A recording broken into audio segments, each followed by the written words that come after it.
Before I begin this video, I would actually like to ask you all to watch this video in its entirety.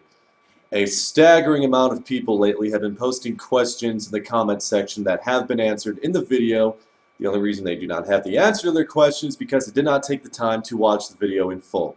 I understand if you're not remotely interested in the topic at hand up there in the title, so I understand if you don't watch this video, but if you do watch this video and you do plan on commenting, I'm going to say a lot of controversial things to some ears, I'm assuming, and I'm going to say a lot about this topic, so please watch this in full before you make a comment on my opinions. Thank you. Now,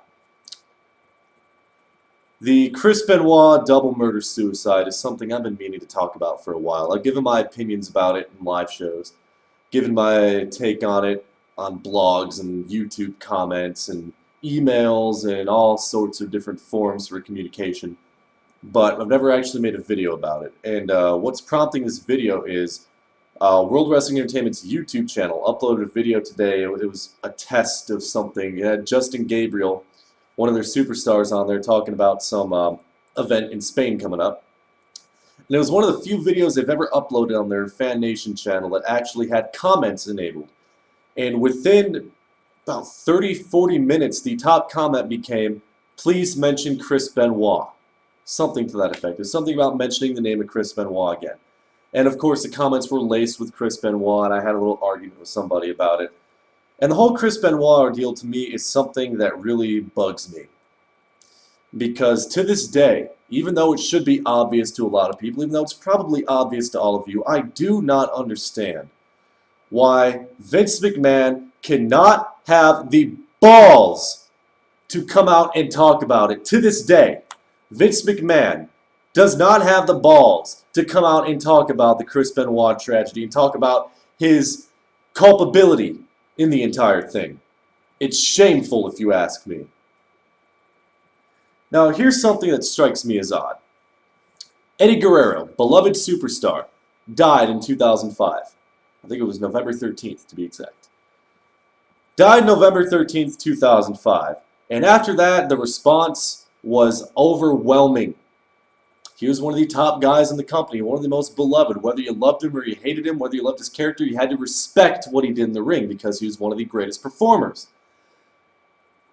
After this, World Wrestling Entertainment created something called the wellness policy, which, again, I think is kind of stupid because it took a high-profile wrestler dying because of past drug abuse, past alcohol abuse, and the rigors of the road for World Wrestling Entertainment to actually come through and say, oh, we're going to create a wellness policy now. It was not only that, it was the media backlash, because the media took hold of his drug-addled past and used it against Vince McMahon, and Vince McMahon said, okay, fine, we're going to create the wellness policy.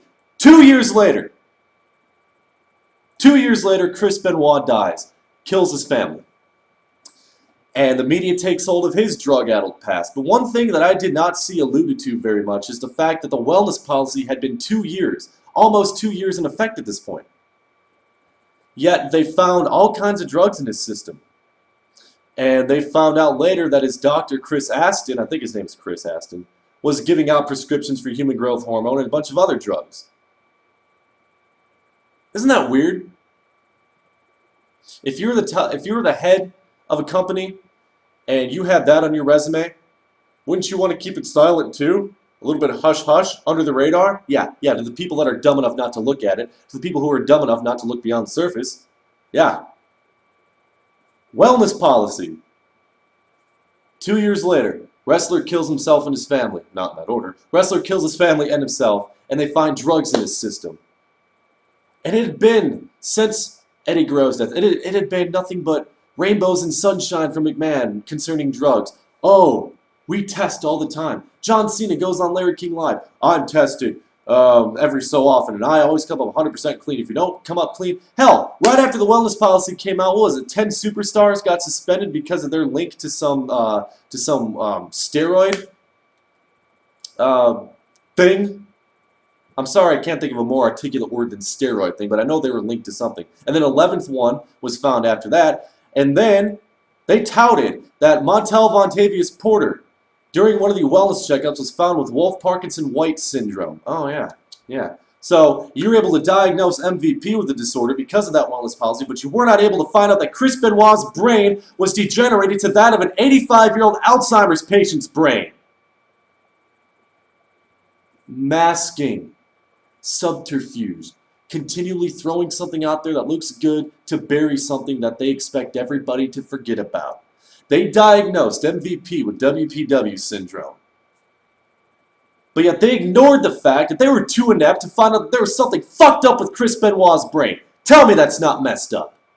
Tell me that's not messed up. Somebody please try to tell me that's not messed up. I beg you to tell me that's not messed up. Because I'll argue with you for days. Just like I've argued for days with people that do not see that with Chris Benoit's brain. That after that autopsy, they found that it was degenerated to that of an 85-year-old Alzheimer patient's brain. He was not in control of his actions. Think of this for a second. You're Chris Benoit. Just for the sake of argument, let's say that there is just some higher knowledge out there. Let's just say that there is a heaven, or not even a heaven or a hell, an afterlife. Let's say you're Chris Benoit and you are ascending to an afterlife. I always question the perceived reality of heaven and hell, so I'm just going to say this is an afterlife where everybody goes. No pain, no suffering, no torment, no anguish, no avarice, no cash, no greed, no corporate influence, no crime, no war, no hatred, no rape, no burglary, no assault, no larceny, none of that. The slate is wiped clean. This is a utopian society where you go after you die in afterlife. Let's say he's descending or ascending to this afterlife, and he looks down on the damage. What do you think would be going through his head? I'll tell you what would be going through his head if that were possible. What the hell did I just do? How did this happen? Did somebody else do this? Because I sure as hell know that I wouldn't do this. And I would say the same thing for Chris Benoit. A guy who was highly touted for his respect, his dignity, his class, his tact, his grace. The fact that he took very great care never to injure anybody in the ring, although it has happened before. It's pro wrestling. It happens. He took the greatest care out of anybody besides Bret Hart, not to injure anybody. In a very physical sport, or a very, I'm going to call it a sport and get a bunch of trolls. In a very physical sport, like professional wrestling, where your body's always on line, that's very, very hard to do. And I just cannot imagine such a class act doing something like that, unless something was hiding beneath the surface, and they found what was hiding beneath the surface with the autopsy, yet to this day, nobody wants to examine it. And it pisses me off. Did he kill his family? Yes. Was it wrong? Yes. But stop acting like he was in complete control of himself, okay? And when I say McMahon had some culpability, I go right back to the MVP. Right back to the Montel Vontavious Porter thing. Sure, they diagnosed a problem with him. Why not with Benoit? Come on, McMahon. You saw him doing those headbutts. You saw him taking those chair shots to make it look realistic for you to go out there and perform like you pressured him and every other superstar behind that curtain before these deaths started, before people started dropping like flies, pressured every single one of them to perform to their best and put the fear in them that if they did not perform to their absolute peak, maximum, that they'd be gone. You saw it. You saw him busting his ass, giving his life to and for that company. Where was his checkup? Where was his CAT scan? Where was his neurological workup? Oh, well, he showed no signs. Yeah, and I'm sure that the symptoms of WPW are just so fucking blatantly out there in the open, right? Right? Where was his checkup? Granted, Chris Benoit did that flying headbutt against Harley Race's advice. But at this point, that point in his career, he's taking the headshots, constant performing. It's just a downward spiral. You do one headbutt, you do two headbutts, take one chair shot, another headshot, another headbutt, another headshot, land on your head a few times, do it all over again. Chris Benoit, by the end of his life, was on autopilot. Showed very little signs of what was to come. Every chair shot, every headbutt is just another brain cell gone. It's just hastening the deterioration of your brain.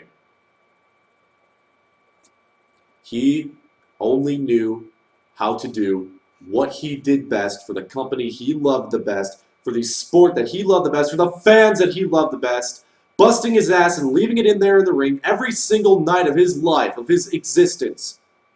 Not just for the fans, but for that little tyrant backstage barking orders into the announcer's ears in the gorilla position. Yes, I do blame McMahon a bit. That's going to be hard for some people here, but I do give McMahon a little bit of blame. I give the people he hired a little bit of blame. The wellness policy he put in there just to placate the media. Vince McMahon is no stranger to this drug controversy. Oh, you guys know it. Played the victim in '94. Plays the victim every time steroids is mentioned. Attacks reporters. You know what? If Vince McMahon was to open the door for people to freely talk about Chris Benoit, if he was to really do that, he would end up looking like the asshole that he is. And that's exactly why it is a hush-hush situation right now in World Wrestling Entertainment. That's why his name was surreptitiously removed from everything. Because he knows if that door is open for open communication with the word Chris Benoit behind it, he knows that eventually somebody's going to ask the right questions that makes him look like trash. The trash that he is. The trash that he has always been.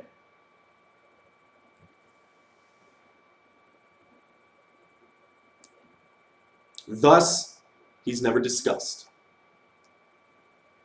Yes, his legacy was tarnished. But we have to look at all the facts presented in our faces before we make conclusions. If you want to do what everyone else did with the knee-jerk reaction and say he was a horrible person, that's up to you. That's up to your interpretation. But don't do that before looking at the facts. Before looking at the egregiously awful showing. That's before your face. Like the whole wellness policy. But yet Chris Benoit was still found with drugs in his system. Like the fact that it took Eddie Guerrero dying, but ignoring all of the other wrestlers that weren't as high profile as Eddie Guerrero dying, to get a wellness policy put into place. And just now headshots are banned. Right there in your face. But yet people still want to say that Chris Benoit had absolute 100% control over himself. They want to say that Chris Benoit is a complete dipshit now. They want to say that he is not exculpated from anything he did by his degenerative brain. Hell, I bet a lot of people who derogate Chris Benoit to this day for what he did never even heard about the autopsy report. I will bet right now at least 10% of people watching this that actually give a damn about the Chris Benoit tragedy are just hearing right this instant about that autopsy. And there have been countless studies done that link degenerative brain disease and head trauma to people doing things that they would not normally do under right conditions in their head. Countless. Go look them up. But they'll still say that Chris Benoit is so horrible. I remember Chris Benoit for what he did in the ring. I remember him as one of the greatest in-ring technicians of all time.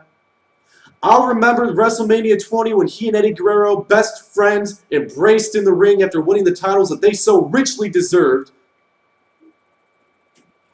I'll remember the headbutts. I'll remember his dedication to the company. I'll remember the stories of him going backstage and doing 500 squats to punish himself for botching a move that wasn't even on television.